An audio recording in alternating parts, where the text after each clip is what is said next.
Well, welcome to 10-Minute Record Reviews, episode 438, and this time I'm going to talk about this record, which came out on RCA Victor in 1962 by Sonny Rollins. It's called The Bridge. And this is a 1962 mono first pressing, one of those records which looks a little bit battered, held up to the light, but which miraculously sounds perfect. Here's to mid-century vinyl. So Sonny Rollins had famously taken a sabbatical prior to the making of this record, but it doesn't actually end up, ironically, sounding too different from his previous style other than the introduction of a guitarist. Prior to his break, Rollins had been experimenting with a trio sound, a pianoless trio, just tenor, bass, and drums.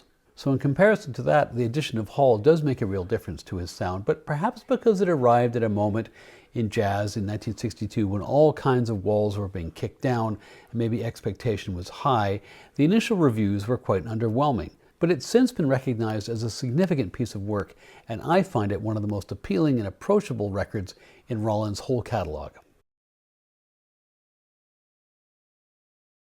One of the most famous aspects of Sonny Rollins' career was his tendency to take sabbaticals. Now, the unintended sabbatical was, of course, a feature of many jazz careers, as happened to Jerry Mulligan, Art Pepper, Chet Baker, and others. And Sonny, too, had had his run-ins with the courts in the early 1950s, related to a drug problem which he later kicked. And when he got clean, he was a man on a mission. In a 3-year period from 1955 to 1958, he made no fewer than 16 LPs as a leader, including a number of timeless classics like Tenor Madness, Saxophone Colossus, and Way Out West. The first bunch of records in that run were made for Prestige, following which Sonny made records for a variety of labels, including Blue Note, Riverside, and Contemporary. The last record in that run was Sonny Rollins and the Contemporary Leaders, which was a talent-laden classic. In fact, overall, any musician would have been proud to have made the records that Rollins made in that run from 1955 to 1958, which on its own would have been sufficient to secure his place in the pantheon of jazz saxophonists. But Rollins, who was probably one of the most intelligent and sensitive people ever to climb onto a bandstand, was given to periods of intensive self-reflection and often self-criticism. Jazz in the late 1950s was a scary place to be a sax man, even one as talented as Sonny Rollins. The music was constantly being remade and reformed by saxophonists like John Coltrane, like Ornette Coleman, like Eric Dolphy, and by others who weren't sax players like Miles Davis and Charles Mingus. Now, Rollins should have had nothing to fear. He was inventive, he was innovative, he was witty on the bandstand, as one listened to his classic record, A Night at the Village Vanguard, will confirm. He was in a rich vein of form in 1957-58, often working, as I mentioned, in a trio setting without a piano. That was the case on Way Out West. It was the case on the Vanguard date, and his reasoning was that it gave him more freedom. He'd experimented with trios before that included a piano and bass but no drums, but he found that the piano somehow locked him into some harmonic expectations that limited the degree to which he could explore on his own instrument. It was constricting, and one of the remarkable things about his late 50s pianoless trios is the degree to which he was able to explore. He has this kind of magical ability to sustain the listener's interest over side after side after side, effectively of tenor soloing. That approach did ask a lot more of the rest of the rhythm section, the bass and the drums, but those players typically rose to the occasion as they did on the Vanguard date. But by 1959, Rollins still wasn't satisfied. He could see all these developments happening around him, and he questioned whether he could stay at the forefront, whether he could keep up. As he would later tell the jazz writer Whitney Balliet, people are not doing things as well as they can do them anymore. In 1959, I felt that way about my playing. I was playing before more and more people and not being able to do my best. There was no doubt that I had to leave the scene, and it was just a matter of when. So he embarks on his most famous sabbatical, and for 2 years, from 1959 until the late summer of 1961, he withdraws from performance, he withdraws from recording, and he chooses instead to practice, sometimes for more than 10 hours a day, on the Williamsburg Bridge.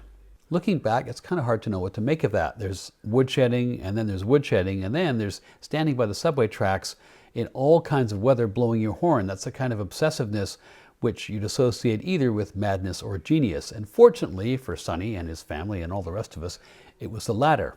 And even though the whole thing seems impossibly romantic and bohemian, there were actually some quite prosaic reasons that he did this that will be familiar to anybody who's ever lived in an apartment. He was legally allowed to practice between 7 a.m. and 11 p.m., but he lived next door to a woman who just had a baby. He was worried about the impact of the loudness of his playing on the baby's hearing, that it would damage it, that it would keep the family up, and so on. He also found that from the bridge he could see the whole of the city, which is hard to do in New York, and this was very inspirational to him. And so he played and he played and he played through 2 winters and 2 summers. And then in the late summer of 1961, he was ready to step back into the limelight.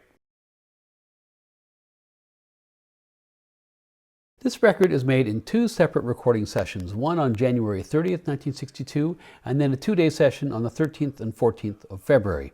It's recorded at RCA Victor's studios on 24th Street, long since demolished. The producer is Bob Prince, who actually has quite a modest collection of recording credits to his name, but they do include 3 records for Rollins in the early 1960s, and I draw attention to him because this is an expertly produced and engineered record with wonderful sound. When Rollins had returned to performing in the late fall of 1961, he had a clear idea of the sound he wanted, and it was a logical extension of some of his thinking prior to the sabbatical. He'd previously dispensed with a piano, and there's no piano to be found on this record. However, he did want to expand back into a 4-piece band. The new addition was a guitarist, Jim Hall, who had made such an impression on a series of recordings out in California, as well as more recently in playing with Paul Desmond, recordings which Rollins could not help but have noticed.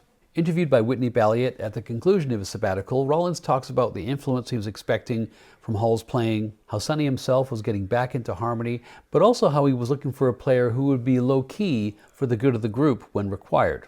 The original quartet he formed included Bob Cranshaw on bass and Walter Perkins on drums, as well as Hall and Rollins. Perkins was a drummer very much in demand in 1961-62. He had a lot of other studio bookings, and whether it was that or whether there wasn't a fit, I'm not too sure. But Perkins doesn't end up actually playing on this record. And Rollins ends up using 2 different drummers in this date, the first of whom was Harry Saunders, who plays only on January 30th, a date which produced 1 track. A couple of weeks later, Rollins and Hall were playing a gig in Brooklyn, and Hall walks down the street because he knew that Ben Riley was playing at a theater nearby. Now, he knew Riley because both of them had been neighbors in Greenwich Village in 1958. He pops into the theater where Riley was playing and asks him to come after his gig to the other venue and sit in with him and Rollins, and that goes well. And Sonny says, look, I've got a recording date to finish. I'm going to the studio tomorrow. Do you want to come and help me finish this record? And Riley says yes. He ends up staying for quite a while with Rollins, and so the lineup here on the 13th and 14th is Rollins, Hall, Cranshaw, and Riley. With a band so hastily pulled together, it's quite understandable that most of the tracks on here are standards. On the first track on side 1, Without a Song, Jim Hall's guitar, to me, I don't know quite why this is, but it seems like the sound of modernity, the addition of a guitar over piano. It's a sound of the 60s, and I also gravitate instantly to Sonny's recognizably playful style. Where Are You is a lovely ballad with some interesting technical aspects to Sonny's playing, including some unusual note bends towards the end of the track. The final track on side 1, John S., which is a Rollins original, is, I think, the best example on this record of Rollins' own progression during his sabbatical. He's not copying Coleman or Dolphy or people like that, but he's clearly been listening, and it's also, I think, Hall's most inventive solo on the LP.